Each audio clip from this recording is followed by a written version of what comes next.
Finance Minister Tengku Datuk Sri Zafrul Abdul Aziz says Putrajaya is still facing a shortfall of 17 billion ringgit to repay the total outstanding debt owed by 1MDB. He told Parliament today that the government has so far repaid loans and interest totaling 13.31 billion ringgit, leaving a balance of 38.8 billion ringgit to be settled.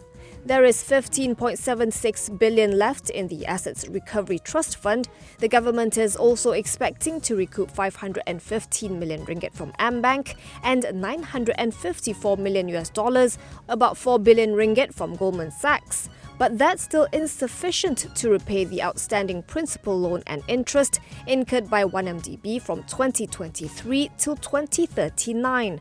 Zafrul said public funds were and are still being used to repay the 1MDB debts, and the ministry has had to rely on loans or advances amounting to over 10 billion ringgit from the federal government to settle the sums owed. Earlier this month, former PM Datuk Sri Najib Razak, who has been convicted on charges relating to 1MDB funds, reportedly claimed that not a single cent of taxpayers' money has been used by the government to settle 1MDB's debts.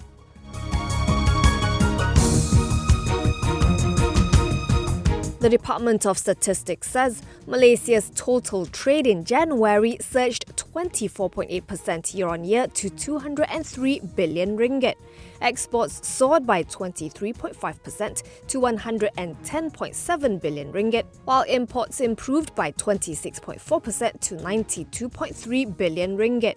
Overall, Penang was the top exporting state with a share of 31.3%, while Selangor remained as the top state importer with a share of 27.3%. According to Chief Statistician Datuk Sri Dr. Muhammad Uzir Mahidin, exports of electrical and electronics products amounted to 44.8 billion ringgit, 40.4% of total exports in January.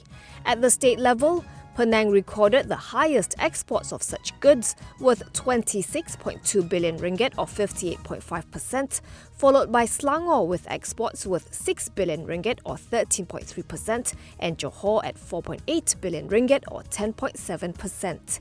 Elsewhere, Deputy Minister of International Trade and Industry, Datuk Lim Ban Hong told Parliament, the Russia-Ukraine conflict has minimal direct impact on Malaysia, as the combined size of trade with both countries made up about 0.5% of total trade. Still, he said there is the indirect impact on Malaysia's trade, particularly in sectors such as electrical and electronics, with the continued disruption of the global supply chain, which contributes about 13% to global chips testing and packaging.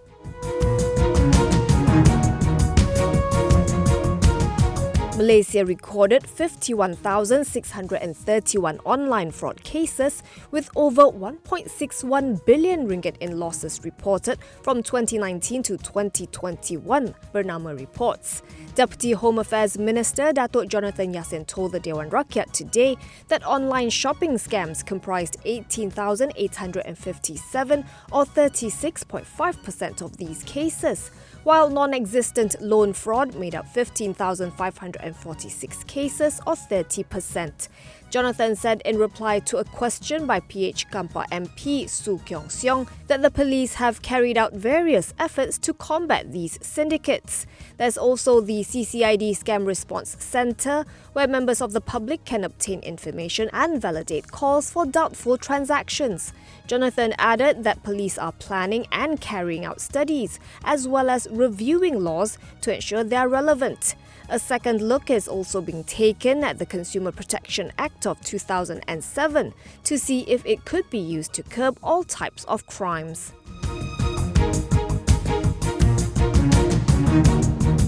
UOB Research sees ample synergetic opportunities for Axiata Group upon the completion of its acquisition of Indonesia's LinkNet, given the significant underpenetrated market in the neighbouring country and its strong brand recognition. UOB Research said it recently hosted a meeting with the Indonesian high-speed fibre broadband network provider. It said as of October 21st, Link's last mile home pass was 2.85 million, 95% in Java, with 23 cities and 860,000 subscribers.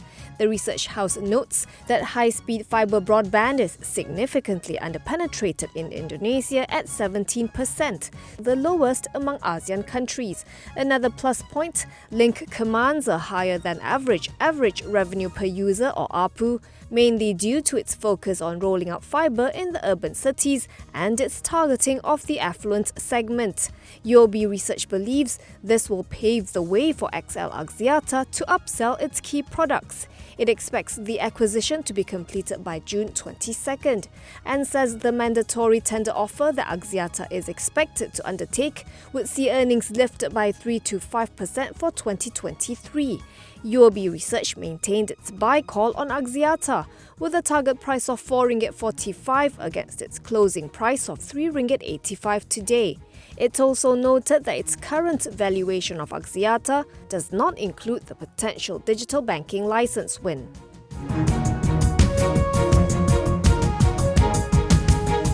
Healthcare counters on Bursa Malaysia piqued investors' interest as they weighed in on the continuous prevalence of COVID-19 cases. The Bursa Healthcare Index peaked at a high of 2,049.56. By the close, it was 2,029.79, still up by 1.63%. The top 5 gainers were Hartalega, which surged 7.67% to RM4.63, Top Glove, up 5.99% at RM1.77, Adventa, which jumped 4.97% to 84.5 sen, Supermax Corp, up 4.72% at RM1.11, and Kosan Rubber Industries, closing 3.28% higher at RM1.89. According to a Reuters report, mainland China booked 1,807 new symptomatic COVID-19 cases on Sunday, the highest daily figure in 2 years and more than triple the caseload of the previous day, as surging infections in a northeastern province squeezed health resources. Meanwhile, a Bloomberg report said that the relentless sell-off of Chinese technology stocks continued in Hong Kong today as a lockdown in Shenzhen added to investor angst over geopolitical and regulatory risks.